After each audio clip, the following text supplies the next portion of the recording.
السلام علیکم دوستانو، په دې هیله چې روغ جوړه خوشحاله اوسئ. په ولاړه او بیا په څلورو باندې کوروالی کول څنګه دي، دا موضوع ډېره خوندوره هم ده. نو هیله ده چې چینل سبسکرایب او په فال کې ورسره د موږ نشان هم ووهئ، تر څو زموږ راتلونکې ویډیوګانې په اسانۍ سره وګورئ. مننه. ملګرو، کوروالی کول خو هر انسان د خوند اخیستلو لپاره ترسره کوي، خو خوندور کوروالی هغه وي چې د دواړو په خوښه ترسره شي او دواړه ترې خوند واخلي. دوستانو، په څلورو باندې کوروالی کول هغو کسانو ته ډېر خوند ورکوي چې کوناټي یې ډېر خوښیږي، ځکه په دې سټایل کې د مېرمنې شرمګاه په مکمله توګه شاته راوځي، او که د نارینه ذکر په هر سایز کې وي نو دې کې د مېرمنې زړه پوره یخوي، ځکه پوره داخل کېږي دې کې، او خاوند ته خو ځکه خوند ورکوي چې د هغې خو هسې کوناټي خوښېږي، یعنې خوند ورکوي.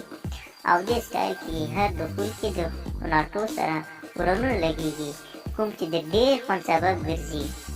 په دې سټایل کې باید د مېرمنې مخې ته څه وي چې کلک یې ونیسي، کله چې خاوند فشار ورکوي نو کلک یې ونیسي چې خوند یې کم نه شي.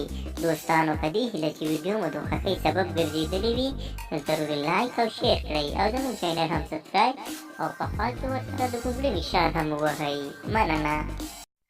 السلام علیکم دوستانو، په دې هیله چې روغ جوړه خوشحاله اوسئ. په ولاړه او بیا په څلورو باندې کوروالی کول څنګه دي، دا موضوع ډېره خوندوره هم ده. نو هیله ده چې چینل سبسکرایب او په فال کې ورسره د موږ نشان هم ووهئ، تر څو زموږ راتلونکې ویډیوګانې په اسانۍ سره وګورئ.